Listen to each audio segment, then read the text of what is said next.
चलो अब शुरू करते हैं जी हम रीवैल्यूएशन वाला टॉपिक।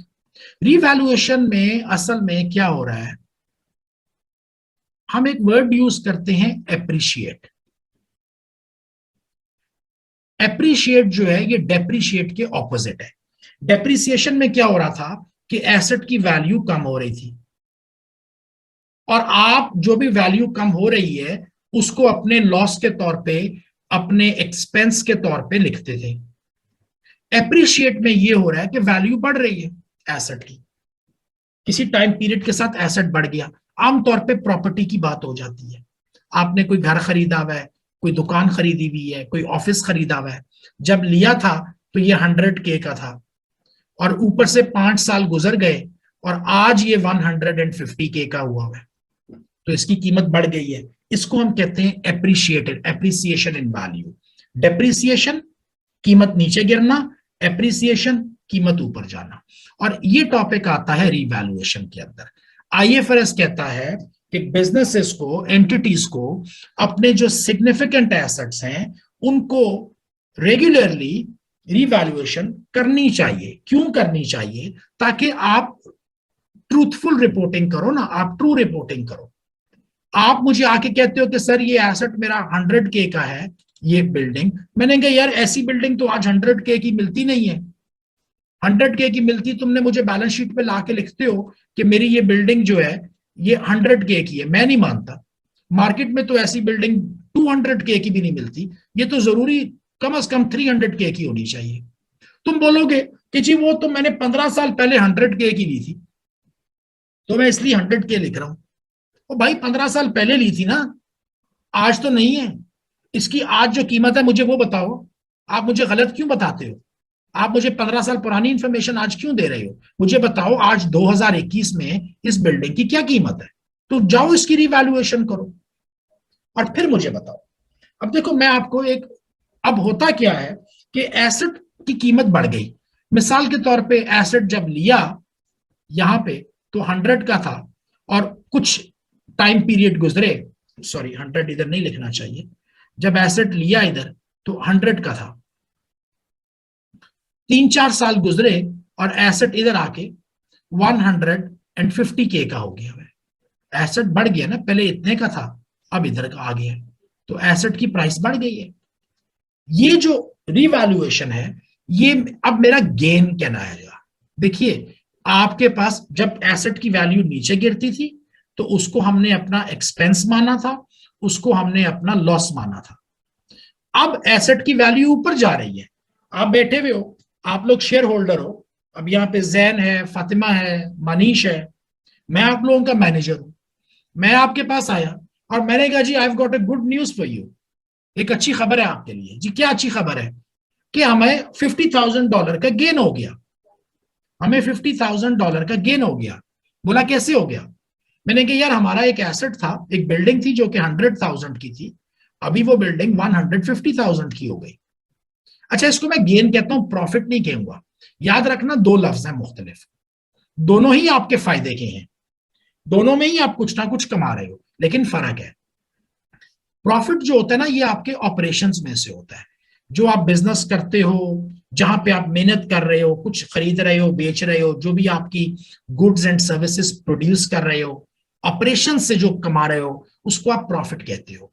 जो आपको कहीं और से मिल रहा है, ऑपरेशन से नहीं मिल रहा, कहीं और से मिल जाएगा ना। आपने फॉरेन करेंसी रखी हुई थी, डॉलर का करेंसी का कुछ चेंज हुआ, आपने कुछ कमा लिया, ये गेन है। आपका कोई एसेट था उसकी प्राइस बढ़ गई, इसको हम गेन कहेंगे। तो ये फर्क है। प्रॉफिट है तो दोनों ही मेरे लिए बेनिफिशियल, है तो दोनों ही मेरी कमाई, लेकिन प्रॉफिट वो है जो मेरे बिजनेस ने काम करके कमाया और गेन वो है जो कि मुझे किसी और सोर्स से मिल गया, उसको तो इसको हम गेन कहेंगे। अब ये 50,000 का गेन आ गया तो इसको मैंने आपको बता दिया कि भाई ये हमारे पास एक अच्छी सिचुएशन है। चलो एक एग्जाम्पल बनाते हैं, क्रिएट करते हैं एक एग्जाम्पल, उसके बाद आगे बात करते हैं।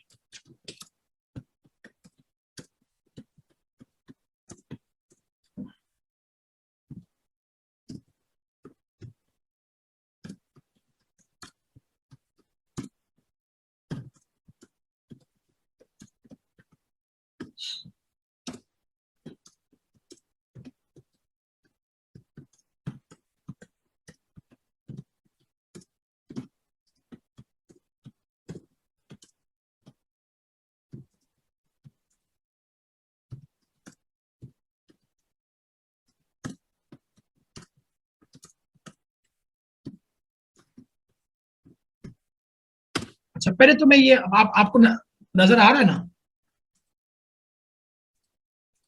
अच्छा, Yes, sir. an asset was purchased for $100,000 with a useful life of 20 years. देखिए दो चीजें दोबारा डेप्रिसिएशन से मुताल्लिक बता दूं। मैंने इस मेथड में, इसमें स्टेटमेंट में ये नहीं लिखा कि इसमें डेप्रिसिएशन मेथड कौन सा यूज करना है। अगर ना बताया जाए तो आपने straight line method by default use करना है। रिड्यूसिंग बैलेंस मेथड आप सिर्फ तब यूज करोगे जब आपको कहा जाए कि रिड्यूसिंग बैलेंस मेथड। अगर डेप्रिसिएशन मेथड के मुतालिक कोई इंफॉर्मेशन नहीं दी हुई तो आपने ऑटोमेटिकली स्ट्रेट लाइन मेथड को पकड़ना है, पहली बात। दूसरी बात, इस क्वेश्चन में, इस पहली स्टेटमेंट में रेजिडुअल वैल्यू कितनी है ये नहीं बताई गई। अगर रेजिडुअल वैल्यू ना दी जाए तो आपने उसको जीरो सपोज करना है।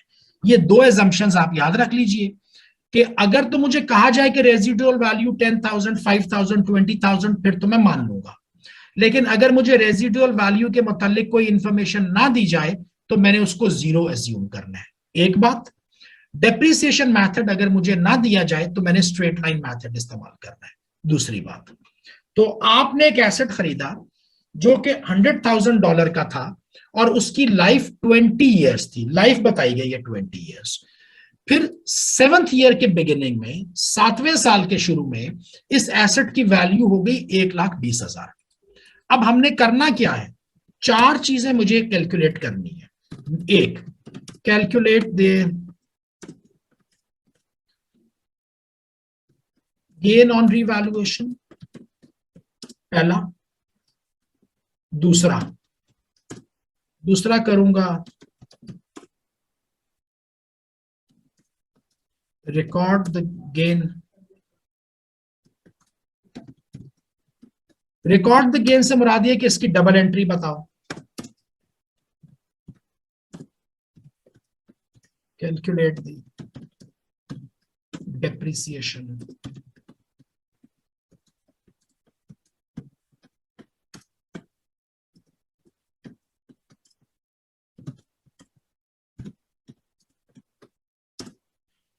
और चौथा पॉइंट हम देंगे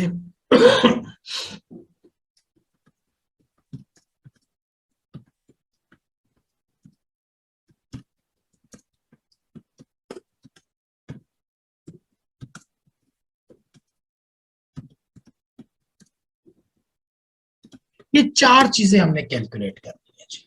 पहला तो गेन कितना हुआ, तो जल्दी से मुझे कौन बता सकता है गेन कितना हुआ?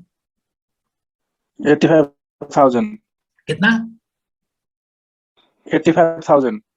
85,000 कहां से निकाल दिया?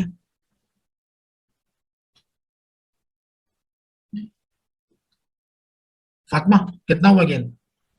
चल Sir, मैं बताता हूं। देखो इसमें डेप्रिसिएशन कितनी हो रही है मुझे को बता देगा जल्दी से भाई? एसेट कितने हैं? 5,000। एसेट है आपका 100,000 का, रेजिडुअल वैल्यू आपकी 0 और लाइफ आपकी 20। तो इसका मतलब है कि एसेट 5,000 इसकी डेप्रिसिएशन है पर ईयर, यानी 20 ईयर्स में ये एसेट 100,000 का एसेट जीरो हो जाएगा। 100, 95, 90, 85, 5,000 इसकी वैल्यू कम होती चली जाएगी ना हर साल, तो 20 ईयर्स में ये एसेट जीरो हो जाएगा।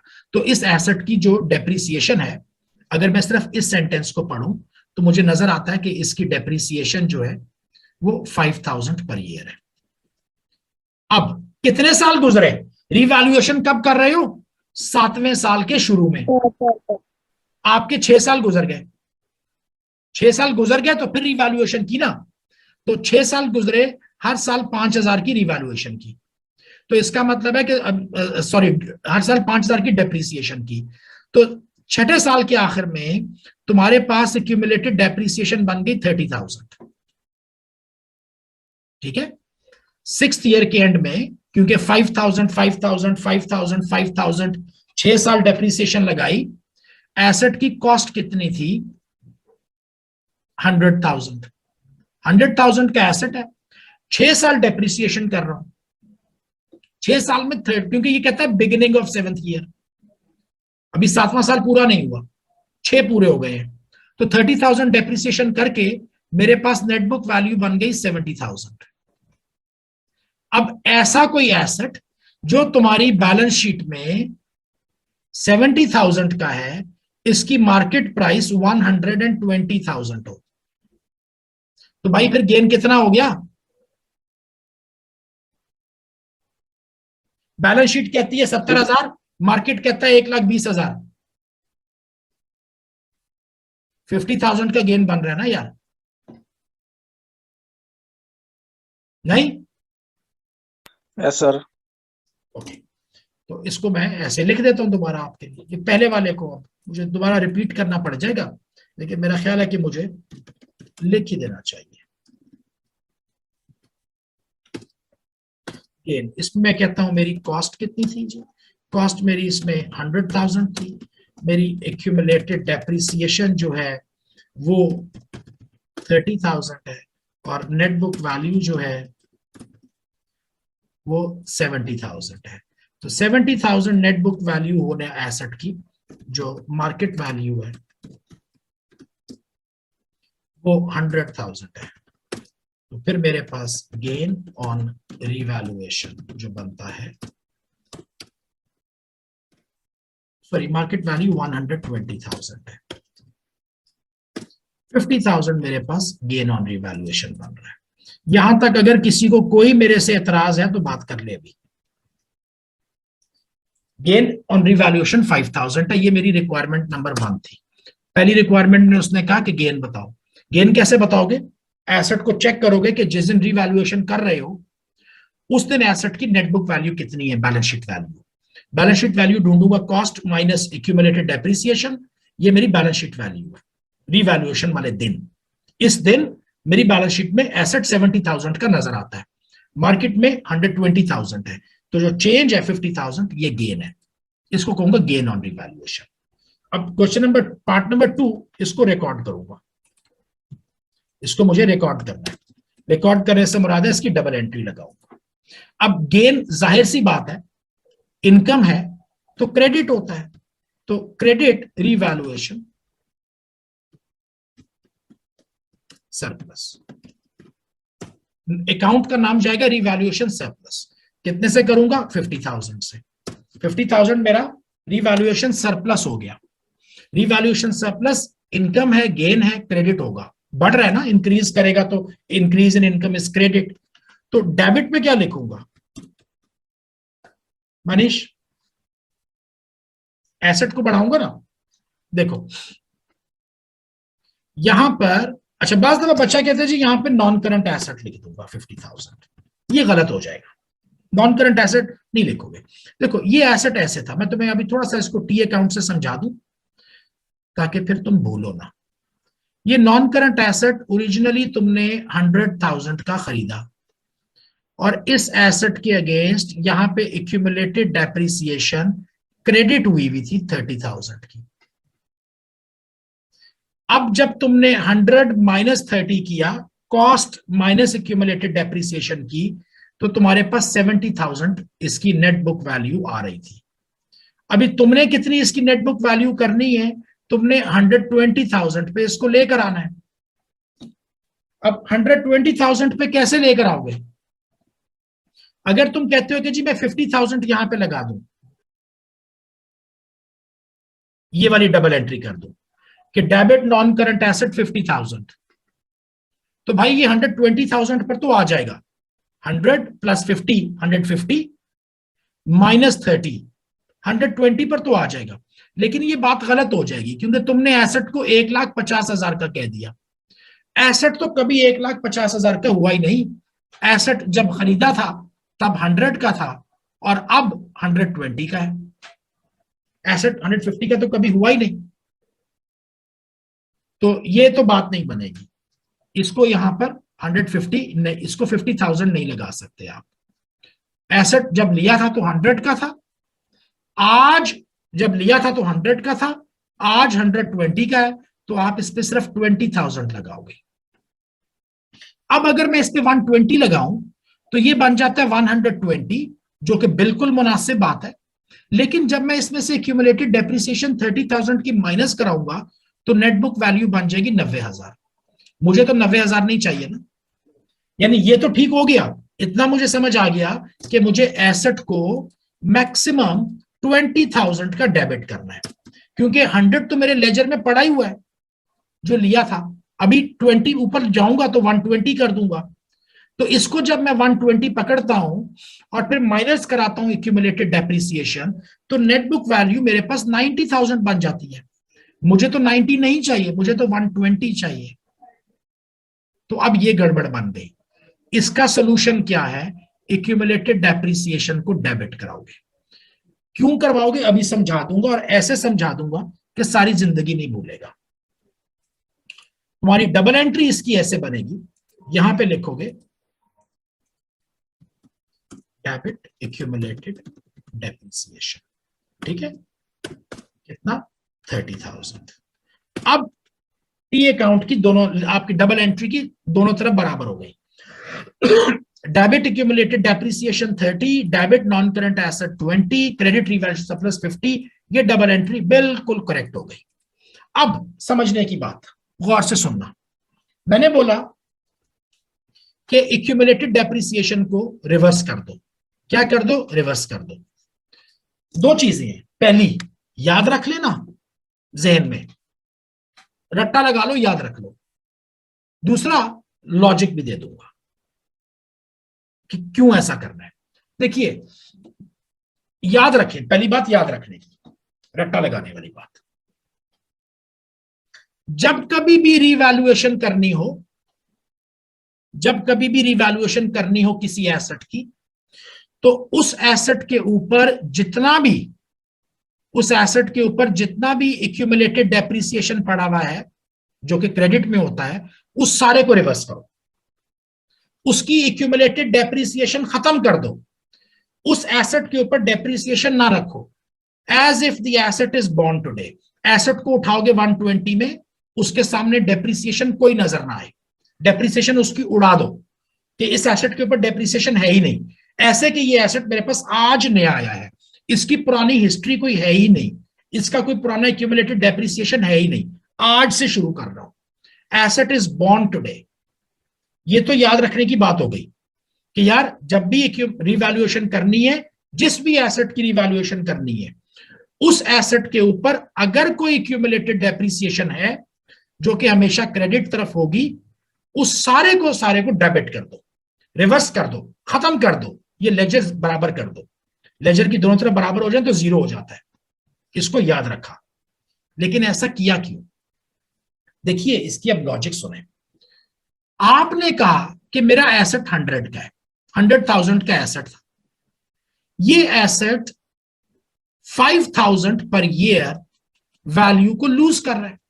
तो आपने पहले साल में कम किया 95, दूसरे साल में कम किया 90, तीसरे साल में डेप्रिसिएशन लगाई 85, 80, 75, 70। तो आप क्या कर रहे हो? आप 6 साल तक इस एसेट को डेप्रिशिएट कर रहे हो, क्योंकि आपकी ये एजम्पशन थी कि ये एसेट 5,000 पर ईयर डेप्रिशिएट होना चाहिए। आपने ये सोचा था कि एसेट की वैल्यू कम हो रही है, लेकिन हकीकत में क्या हो रहा था? मार्केट में तो भाई एसेट की वैल्यू ऊपर जा रही थी, एसेट नीचे नहीं गिर रहा था, एसेट ऊपर जा रहा था। आपने गलत किया है। आपने क्या कहा कि एसेट डेप्रिशिएट होगा और मैं डेप्रिसिएशन चार्ज कर रहा हूं, और मैंने 6 साल में 30,000 की डेप्रिसिएशन लगा दी। लेकिन असल में क्या हो रहा है? रियलिटी में तो एसेट नीचे गिर ही नहीं रहा, एसेट तो ऊपर जा रहा है। तो इसका मतलब है कि जो आपने एक्यूमुलेटेड डेप्रिसिएशन लगाई है वो आपने गलत लगाई है, तो फिर उसको रिवर्स कर दो। गलत किया पीछे, अभी रिवर्स कर दो, उल्टा दो, वापस कर दो। एक बात को समझने का एक एंगल। अब दूसरा एंगल भी तुम्हें समझा देता हूं। देखो, हुआ ये था, तुमने एसेट लिया था 100 का, तुमने 5 साल में 6 साल में इसको नीचे लाके 70 पे खड़ा कर दिया। आज एसेट हो गया 120 का, और तुम कहते हो कि जी मैं 70 से 120 चला गया, मेरा एसेट 50,000 बढ़ गया। और तुमने कहा जी जबरदस्त काम हो गया, पता नहीं ऐसा हो गया वैसा हो गया, एसेट 50,000 बढ़ गया। भाई एसेट 50,000 नहीं बढ़ा बच्चे, एसेट सिर्फ 20,000 बढ़ा है। वो 30,000 तो तुम उसको नीचे लेकर आए थे, 30,000 की तो तुमने डेप्रिसिएशन लगा दी थी। एसेट पहले कितने का था? 100 का, अब कितने का है? 120 का। एसेट 50 ऊपर गया नहीं है, तुम्हें लगता है कि ऊपर गया है क्योंकि तुम उसको नीचे ले आए हुए थे, तुमने डेप्रिशिएट करके उसको 70 पे खड़ा कर दिया था। अगर तुम्हारा कोई और भाई रिड्यूसिंग बैलेंस मेथड यूज कर रहा होता तो वो 100 वाले एसेट को यहां पे 60 पर ले आता और फिर कहता कि भाई मैं 120 पे गया, मेरा तो 60,000 का गेन हो गया, क्योंकि रिड्यूसिंग बैलेंस पे डेप्रिसिएशन ज्यादा लगती है ना। तो अगर इसी मेथड को, इसी एसेट को रिड्यूसिंग बैलेंस पे कर रहे होते तो ये बैलेंस शीट में 60,000 का खड़ा होता और फिर कहते यार 60,000 से 120 पे गया, काम जबरदस्त हो गया। एसेट 60,000 ऊपर नहीं जा रहा, एसेट 50,000 ऊपर नहीं जा रहा, एसेट सिर्फ 20,000 ऊपर जा रहा है, फ्रॉम 100 टू 120। बाकी का जो 30,000 है वो तुम्हारा गलत असम्पशन थी डेप्रिसिएशन की, तुमने बैठे बैठाए उसको डेप्रिशिएट कर दिया। तो फिर क्या किया, ये 100 के एसेट को नीचे लेके आए थे 70 पर, अब 70 से लेके जाना है 120 पर। तो पहले तो अपना ये डेप्रिसिएशन का रिवर्स लगाओ, 30,000 का एसेट को 0 तक 100 तक लेकर आओ, फिर यहां से 20 ऊपर लेकर जाओ। तो 30,000 तो एक्यूमुलेटेड डेप्रिसिएशन जो गलत लगाई हुई है उसको रिवर्स करके इसको वापस 100 पे लेकर आऊं और फिर 100 से इसको सिर्फ 20 ऊपर उठाऊं। समझ आ गई बात?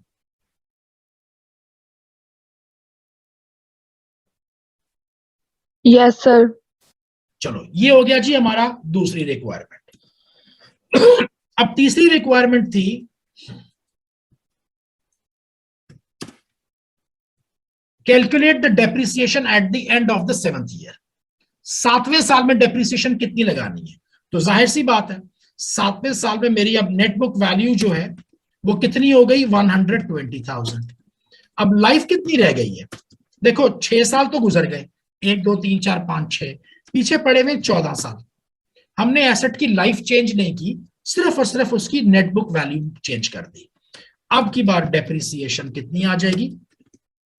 120 डिवाइडेड बाय 40। तो एसेट की डेप्रिसिएशन आ गई जी हमारे पास 8571 इस साल में। अब देखो पहले सालों में कितनी लगी? 5,000 डेप्रिसिएशन, अगले साल में कितनी लग रही है? अब 8571 लगा रहे हैं। अब हम डेप्रिसिएशन लगा रहे हैं 8571 क्योंकि एसेट की वैल्यू बढ़ गई ना। पहले तुम क्या कर रहे थे बच्चे? पहले तुम 100,000 को, एसेट को 20 ईयर्स पे डेप्रिशिएट करना चाहते थे तो तुम्हारी डेप्रिसिएशन 5,000 आती थी। अब तुम 120,000 के एसेट को 14 साल पे डेप्रिशिएट करोगे तो जाहिर सी बात है कि डेप्रिसिएशन बढ़ जाएगी। तो याद रखना, जब कभी भी रिवैल्यूएशन करोगे, जब कभी भी रिवैल्यूएशन करोगे फौरन नई डेप्रिसिएशन कैलकुलेट करोगे। रिवैल्यूएशन के बाद डेप्रिसिएशन कैलकुलेट करना जरूरी। तो अब क्या हुआ? ये थी जी मेरी ओल्ड डेप्रिसिएशन और ये होगी जी मेरी न्यू डेप्रिसिएशन, और इन दोनों का जो डिफरेंस है इसको मैं कह दूंगा एक्स्ट्रा डेप्रिसिएशन। अच्छा ये मैं सिर्फ अभी अपने लिए कैलकुलेट कर रहा हूं, इसकी मुझे जरूरत नहीं है क्योंकि उसने मुझसे क्वेश्चन में तो सिर्फ यही पूछा था कि calculate the depreciation at the end of the 7th year, तो वो उसका जवाब आता है 8571। अगर मैं आपको क्वेश्चन में पूछूं इम्तिहान में कि 7वें साल में डेप्रिसिएशन कितनी जाएगी, आप कहोगे 8571, बस इस वाले को नहीं बोलोगे, ये मेरा अपना कोई काम है, इसको भूल जाओ।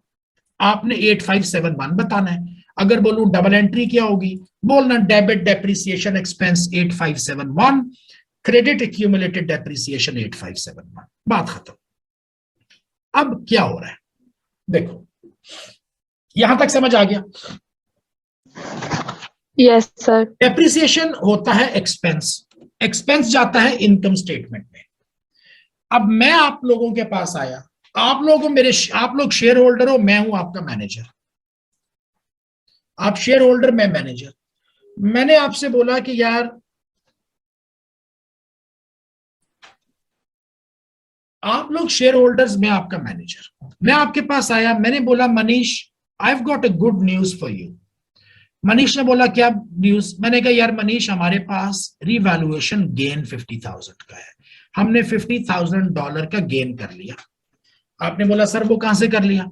मैंने कहा यार हमारा कोई एसेट था, प्रॉपर्टी थी, मार्केट प्राइस ऊपर चली गई, तो ये हमारा गेन है, ये हमारा फायदा है। आपने बोला, फातिमा ने कहा सर कब डिस्ट्रीब्यूट करोगे, ये कब दोगे मुझे ये गेन? कमाई हुई है तो मुझे, मैं शेयर होल्डर हूं, मुझे क्या मिलेगा? मैंने कहा भाई आपको कुछ नहीं मिलेगा अभी। अभी क्यों? क्योंकि ये अनरियलाइज्ड गेन है। ये क्या है? Unrealised gain.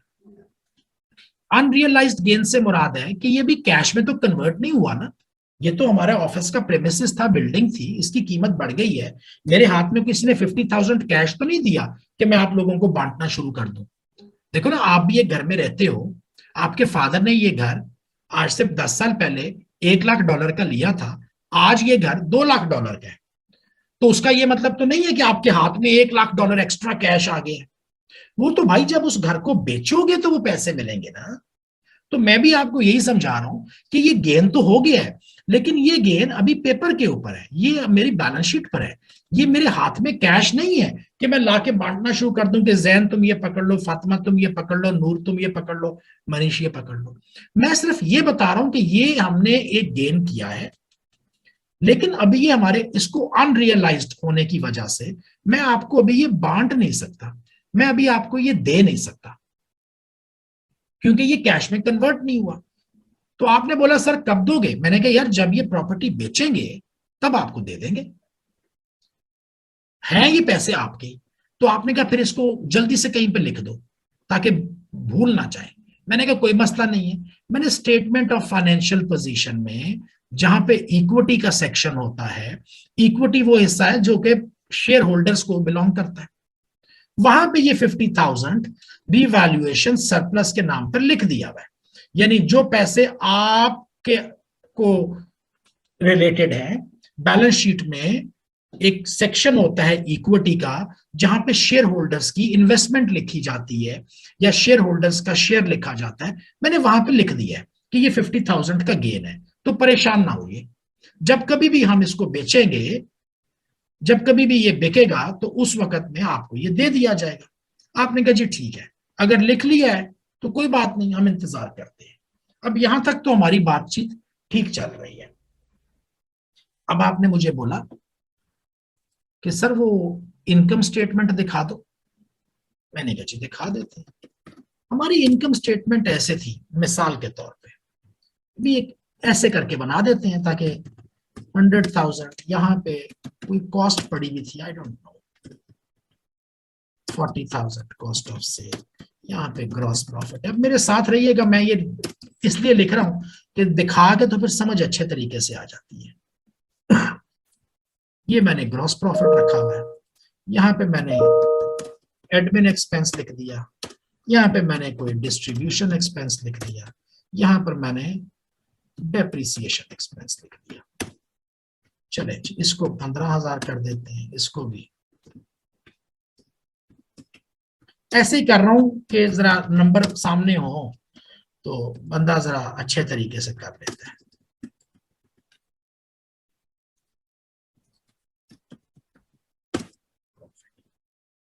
ये जी हमारा प्रॉफिट है।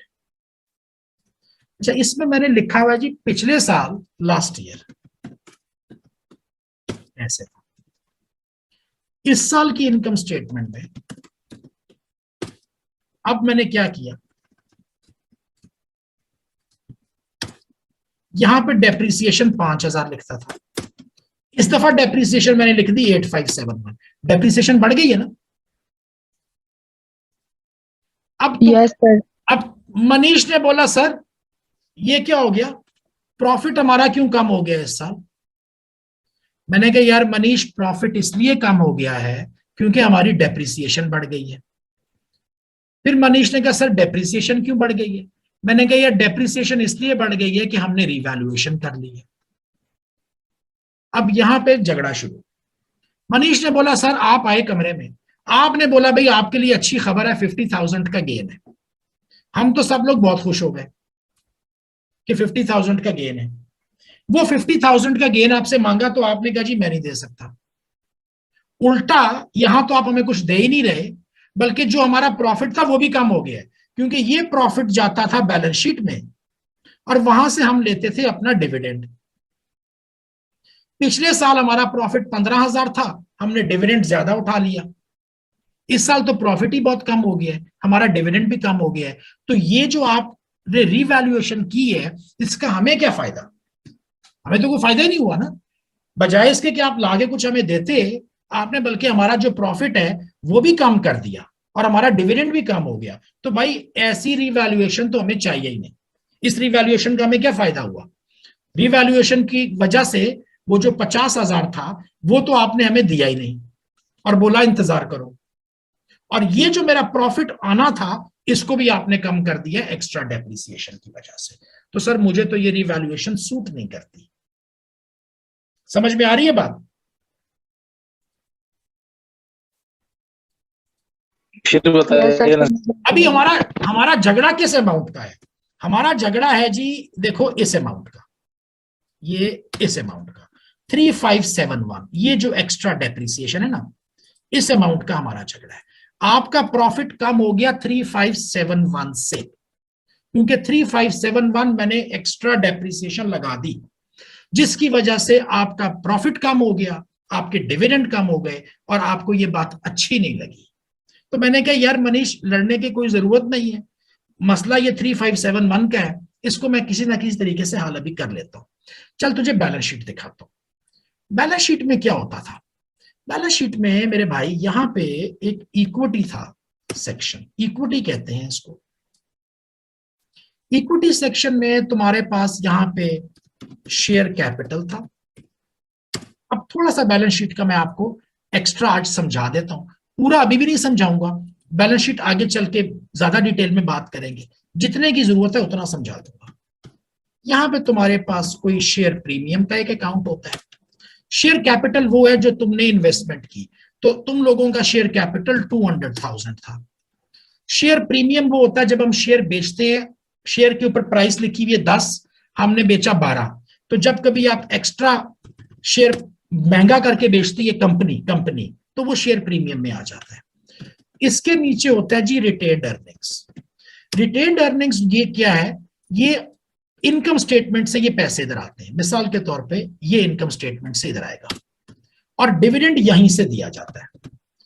जब भी कभी शेयर होल्डर्स को साल के आखिर में हमने प्रॉफिट बांटना है, उस प्रॉफिट को हम डिविडेंड कहते हैं और वो डिविडेंड दिया जाता है रिटेन्ड अर्निंग वाले अकाउंट में से।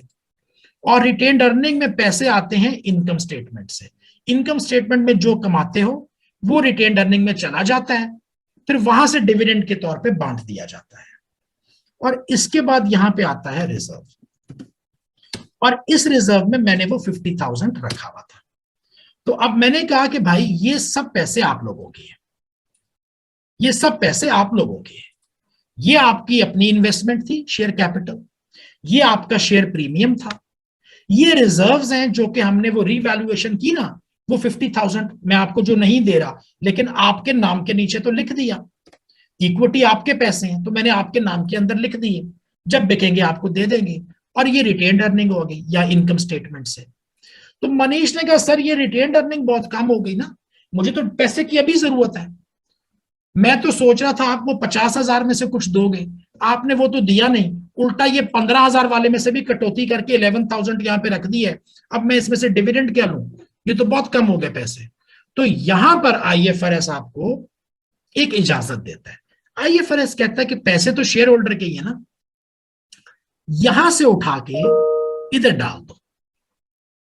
वो जो एक्स्ट्रा डेप्रिसिएशन है उसको इस रिवैल्यूएशन सरप्लस अकाउंट में से निकालकर रिटेन्ड अर्निंग में ट्रांसफर कर सकते हो। किस अमाउंट को? सिर्फ एक्स्ट्रा डेप्रिसिएशन को। तो मैंने कहा यार मनीष झगड़ने की जरूरत नहीं है मेरे भाई, थोड़ा सा सब्र कर। देख एक डबल एंट्री लगाने लगा हूं, कहूंगा डेबिट रिवैल्यूएशन सरप्लस अकाउंट। पहले रिवैल्यूएशन सरप्लस को देखो क्रेडिट करता रहा हूं, पहले रिवैल्यूएशन सरप्लस को क्या किया था? क्रेडिट किया था ना, तो ये पैसे यहां पे 50,000 डाल दिए थे। अब मैं इसको डेबिट करने लगा हूं तेरे सामने, इसको करूंगा डेबिट।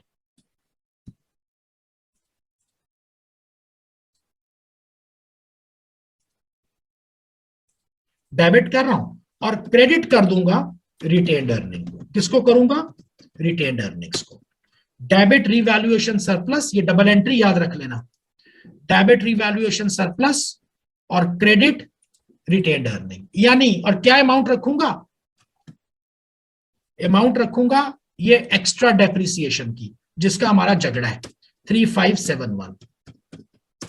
तो यानी इस अकाउंट में से 50,000 वाले में से 3571 निकालूंगा और इधर ट्रांसफर कर दूंगा, उसको डेबिट कर दूंगा, रिटेन्ड अर्निंग को क्रेडिट कर दूंगा। तो अब क्या होगा, ये जो तुम्हारे पास पड़ा है ना 11429, इसके अंदर 3571 ऐड कर दूंगा, और ये जो तुम्हारे पास पड़ा हुआ है 50,000, इसमें से 3571 माइनस कर दूंगा। तो अब देखो तुम्हारे पास 15,000 हो गया, तुम्हें पास 15 ही चाहिए था ना, वो तुम्हें दे दिया। तुमने यही बोला था ना कि रिवैल्यूएशन की वजह से ये जो एडिशनल डेप्रिसिएशन आ गई, एक्स्ट्रा डेप्रिसिएशन आ गई, ये मुझे नहीं चाहिए। तो कोई बात नहीं, वो 3571 था, उसको एक जगह से निकाल के ऊपर रख दिया, इधर से माइनस करा दिया, इधर से प्लस करा दिया। वैसे तो ये सारी तुम्हारी पे अकाउंट है, सारे तुम्हारे पैसे हैं, तो तुम्हारी एक जेब से निकाल के दूसरी में डाल दिए। अब तुम अपना 15,000 का डिविडेंड लेकर जा सकते हो। तुम्हें 15,000 डिविडेंड चाहिए था, वो तुम्हें दे दिया। तो हमारी यहाँ पे चौथा क्वेश्चन जो था वो ये था, चौथी रिक्वायरमेंट, कि रिवैल्यूएशन सरप्लस अकाउंट साल के आखिर में कितना हो जाएगा। How much is the revaluation account eight the end of 7th year. Eight the end of 7th year revaluation account हो जाएगा 46,429।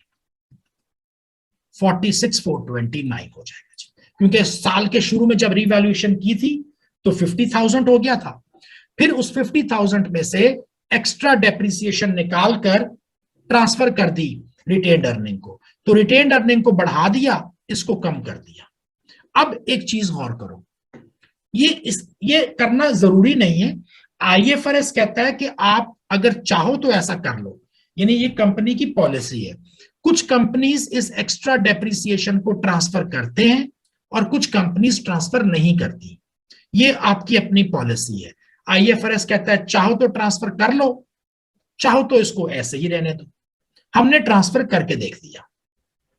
अब मसला ये है कि ये देखो ना, एक चीज और यहां पे प्रॉब्लम सॉल्व हो जाएगा। मैंने कहा 50,000 का गेन, तुमने बोला कब दोगे, मैंने कहा जब एसेट बिकेगा तो दूंगा। तुमने कहा यार एसेट तो पता नहीं बिकेगा कि नहीं बिकेगा, हम इतने साल इंतजार करते रहे, भले बिके ही ना। तो मैंने कहा यार आहिस्ता आहिस्ता करके दे देता हूं ना। तो हर साल के आखिर में ये डबल एंट्री लगाऊंगा। ये डबल एंट्री एक साल नहीं लगाऊंगा, ये डबल एंट्री हर साल लगाऊंगा। अगले साल मजीद इसमें से कम करूंगा, मजीद उसमें ऐड करूंगा, ये डबल एंट्री रिपीट करूंगा। कितने साल रिपीट करूंगा जी? देखो एसेट की लाइफ कितनी थी, 14 साल। एक्स्ट्रा डेप्रिसिएशन कितनी है, 3571।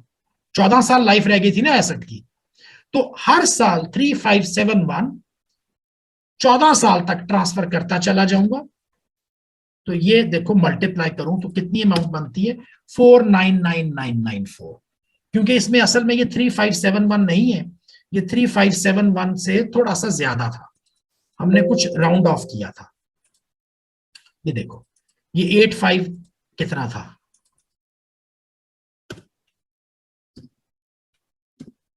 ये 3571.43 था। तो अगर मैं इसको 3571.43 करूं तो पूरा 50,000, ये जो 50,000 हमने यहां पे लाके रखा था ना रिवैल्यूएशन का, मैं इकट्ठा तो आपको दे नहीं सकता, मेरे हाथ में है नहीं, लेकिन अगले 14 साल के दौरान हर साल 3571 इधर ट्रांसफर करता चला जाऊंगा और ये कम होता चला जाएगा। इस साल 46 हो गया, अगले साल ये 42 हो जाएगा, फिर 39 हो जाएगा, 36 हो जाएगा। 14 साल में इस एसेट की लाइफ में ये अमाउंट जीरो हो जाएगी और आपका मेरा झगड़ा खत्म। वो जो सरप्लस 50,000 था वो आहिस्ता आहिस्ता मैंने आपको ट्रांसफर करवा दिया सारे का सारा, क्योंकि मैं उसको ट्रांसफर कर रहा हूं रिटेन्ड अर्निंग में। रिटेन्ड अर्निंग से आप डिविडेंड उठा के अपना ले जाते हो। तो ये जो रिवैल्यूएशन, इस एक्स्ट्रा ट्रांसफर का मकसद ये भी एक है कि 14 साल के पीरियड में जो कि लाइफ है, इस एक्स्ट्रा डेप्रिसिएशन की अमाउंट के इक्वल ट्रांसफर करता चला जाऊंगा, ताकि eight the end of the life of the asset ये रिवैल्यूएशन का रिजर्व जीरो हो जाए, बात खत्म हो जाए। क्लियर है?